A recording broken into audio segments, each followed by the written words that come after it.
ሰላም ጤና ይስጥልን የተከበራችሁ የቱዴይ መረጃ ቤተሰቦቻችን በያላችሁበት የዓለም ክፍል ሁሉ ሰላም ጤና ፍቅር እንዲበዛላችሁ እየተመኘው አሁንም እንዲሁ ከሀገር ውስጥና ከመላው ዓለም የተሰሙትን እጅግ ሊደመጡ የሚገባቸውን ወሳኝ እንዲሁም ሰበር የሆኑ መረጃዎችን በማጠናቀር ወደ እናንተ ይዤ ብቅ ብያለሁ።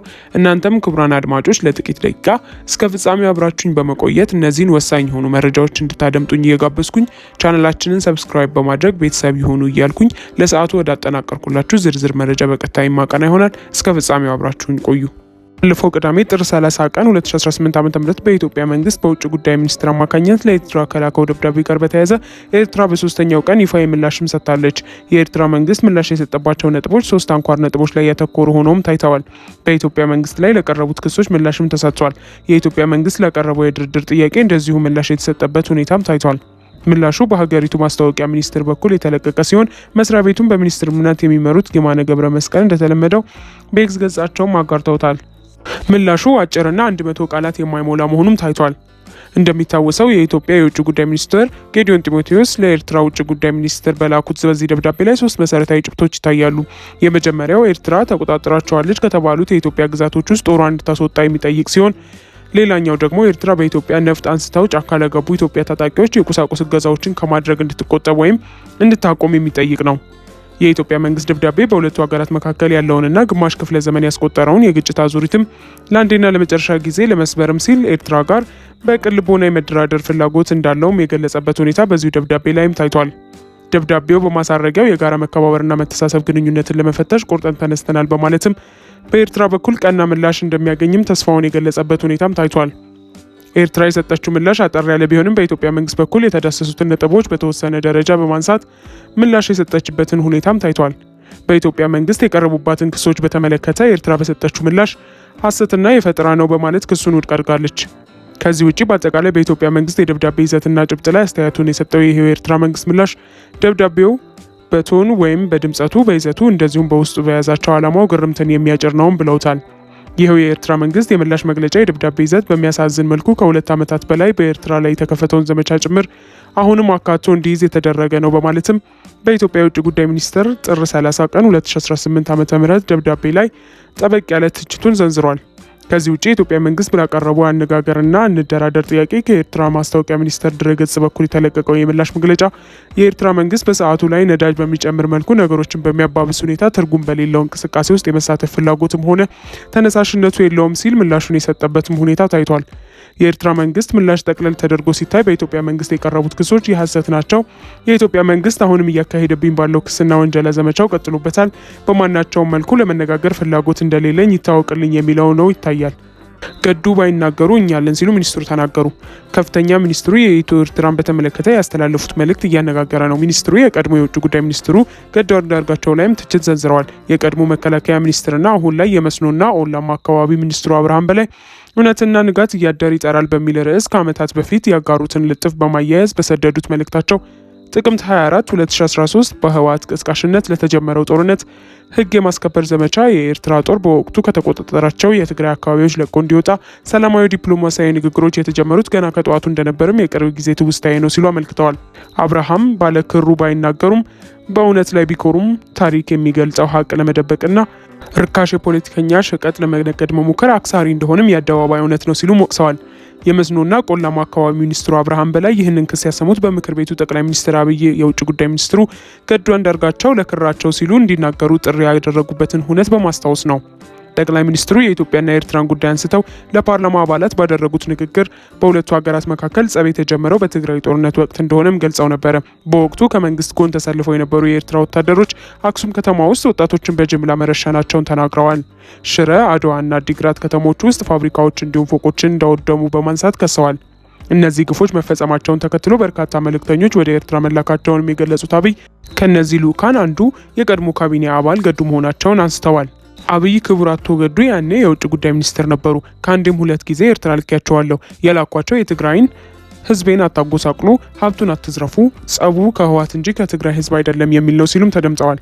አቶ ገዱ አሁን እኛ ጋር የሉም፣ ግን ክር አላቸው፣ ህሊና አላቸው። ዛሬ ቢደብቁ በታሪክ ውስጥ ይወጣል።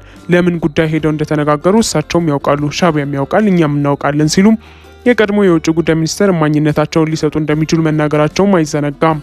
የመስኖና ቆላማ አካባቢ ሚኒስትሩ አብርሃም በላይ በዛሬው መልእክታቸው አቶ ገዱ እውነቱን አልተናገሩም ሲሉም ተችተዋል። እውነታውን ለመግለጽ ብዙ ሳንሄድ በራሴ ገጽ ላይ በፈረንጆች አቆጣጠር ማርች 26 2021 የተለጠፈውን መልእክት መመልከት ይበቃል ሲሉም አመልክተዋል።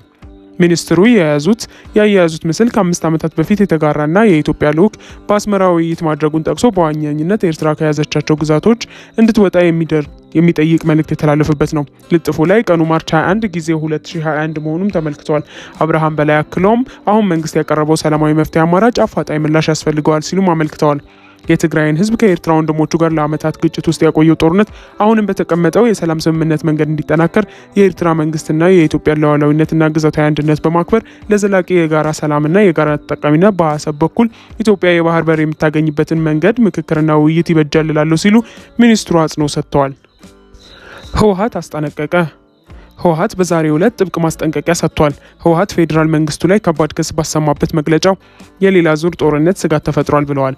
የትግራይ ህዝብና መሪው ፓርቲ ህዝባዊ ወያኔ ሓርነት ትግራይ ህወሓት የሰላም የማይናወጥ መሪ ያለውና ሰላምን ለማረጋገጥ ትልቅ ዋጋ የከፈለ ነውም ብለዋል። ህወሓት በዛሬው መግለጫው ልዩነቶችን ሁሉ በውይይትና በሰላማዊ መንገድ እንዲፈቱ ስወተውት ቆይቻለሁ ያሉ ሲሆን ከዚህ በተቃራኒ በኢትዮጵያ መንግስት የሁለተኛ ዙር ጦርነት ትንኮሳ ተፈጥሯል ሲል ከሷል።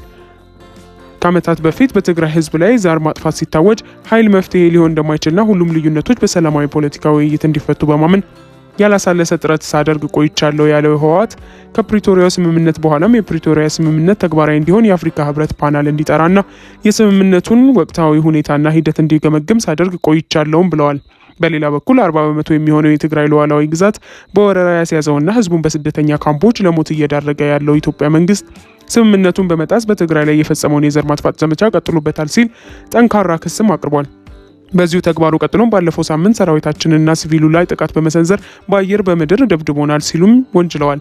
የኢትዮጵያ መንግስት አሁን ወደ ሌላ ዙር ደም አፋሳሽ ጦርነት ለመግባት እየተንቀሳቀሰ ነው ሲል ብርቱ ክሱን ያሰማው ይኸው የህወሓት መግለጫ በፕሪቶሪያ የተደረሰውን የተኩስ አቁም ስምምነት ወደ ዘላቂ የሰላም ስምምነት ለመቀየር የትግራይ ህዝብና መሪ ድርጅቱ ህወሓት ያላሳለሰ ትግል ሲያደርጉ ቆይተዋል። ሆኖም የኢትዮጵያ መንግስት ወታደራዊ ዝግጅት እንደቀጠለ ነው ሲል ይከሳል።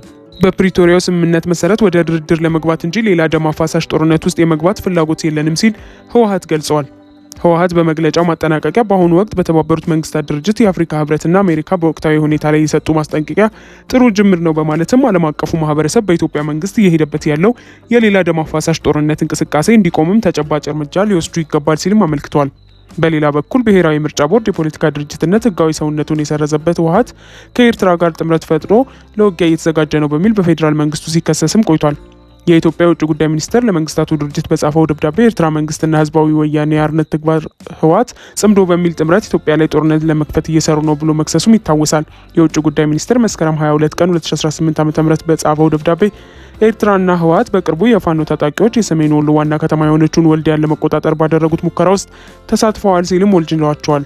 በውጭ ጉዳይ ሚኒስትሩ ጌዲዮን ጢሞቴዎስ ለተባበሩት መንግስታት ድርጅት ዋና ጸሐፊ አንቶኒዮ ጉተሬስ የተጻፈው ደብዳቤ በኤርትራ መንግስትና በህወሓት አክራሪ እንጃ መካከል ያለውን ጥምረት ባለፉት ጥቂት ወራት ግልጽ እየሆነ መጥቷል ማለቱም የሚታወስ ነው።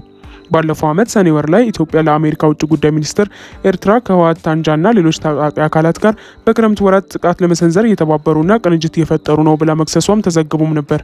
የኢትዮጵያ ልዩ ኮማንዶ በዱባይ እየተወዳደረ ነው። የኢትዮጵያ ፌዴራል ፖሊስ ልዩ ኮማንዶ በዱባይ እየተካሄደ በሚገኘው ስዋት ቻሌንጅ ማለትም የልዩ ጸጥታ ኃይሎች ክህሎት ውድድር ላይ እየተሳተፈ መሆኑም ታውቋል። እንደ አውሮፓውያን አቆጣጠር ከየካቲት 7 እስከ 11 ቀን 2026 በተባበሩት አረብ ኤምሬትስ ዱባይ እየተካሄደ በሚገኘው የስዋት ቻሌንጅ ውድድር ላይ የተሳተፉት የኢትዮጵያ ፌዴራል ፖሊስ ልዩ ኮማንዶ ቡድን አባላት ውድድሩን በማካሄድ ላይም ይገኛል። ኢትዮጵያ በዚህ የብዙ ሀገራት ልዩ ኃይሎች በሚሳተፉበት ውድድር ስትሳተፍ ይሄ ለሁለተኛ ጊዜ ነው። ቡድኑ ኢትዮጵያን በመወከል በ5 የውድድር አይነቶች እየተሳተፈም ይገኛል። ውድድሩ ታክቲካዊ ክህሎትን፣ የማጥቃት ብቃትን፣ የፖሊስ ኃይል ወይም አባልን የማዳን ተልዕኮና ከፍተኛዎችን የመውጣት እንዲሁም ከበድ ያሉ እንቅፋቶችን የማለፍ ውድድር ነው። እንዲሁም እንደ ኢላማን መምታት ባሉና በሌሎች ልዩ ልዩ የውድድር አይነቶች ቡድኑ የሚወዳደር መሆኑን ገልጸዋል። በኤምሬት በየዓመቱ ዱባይ ላይ የሚካሄደው የልዩ የፖሊስ ኃይሎች ኮማንዶ ውድድር ዓለም አቀፍ መድረክ ነው። ውድድሩ አሁን ላይ ለ7ኛ ጊዜ እየተደረገ ያለ ሲሆን የዓመቱ ውድድር ባሳለፍነው ቅዳሜ ዕለት ነበር የተጀመረው። በውድድሩ 109 ልዩ ኃይሎች የሚፎካከሩ ሲሆን 45 ሀገራት የልዩ ኮማንዶቸውን ብቃት በዓለም ፊት የሚያሳዩበት ነው። ውድድሩ በዱባይ አሮአ 20 የፖሊስ ግዙፍ ማሰልጠኛ ውስጥ የሚደረግ ሲሆን በዚህ ውድድር በአንደኝነት ብቃቱን የሚያስመሰክር ቡድን $260,000 የሚሸልምም ይሆናል። አሁን ላይ ጨዋታው ገና የጀመረ ሲሆን ከፌዴራል ፖሊስ ተወክሎ የሄደው የኢትዮጵያ ልዩ ኮማንዶ ጠንከር ያለ ፉክክር ይጠብቀዋል። አሁን ገና በውድድሩ ጅማሮ ኢትዮጵያ ከ109 ሀገራት 32 ነጥቦችን በመያዝ 102ኛ ደረጃ ላይ ተቀምጣለች። በውድድሩ ጅማሬ በካዛክስታን 2 ቡድኖችና የሩሲያ 1 ቡድን እየመሩም ይገኛሉ።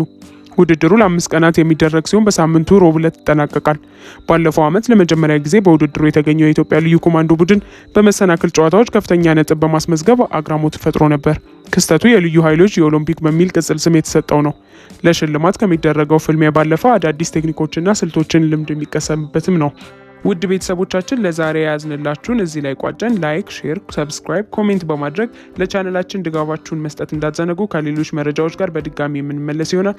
እስከዚያው መልካም ቆይታ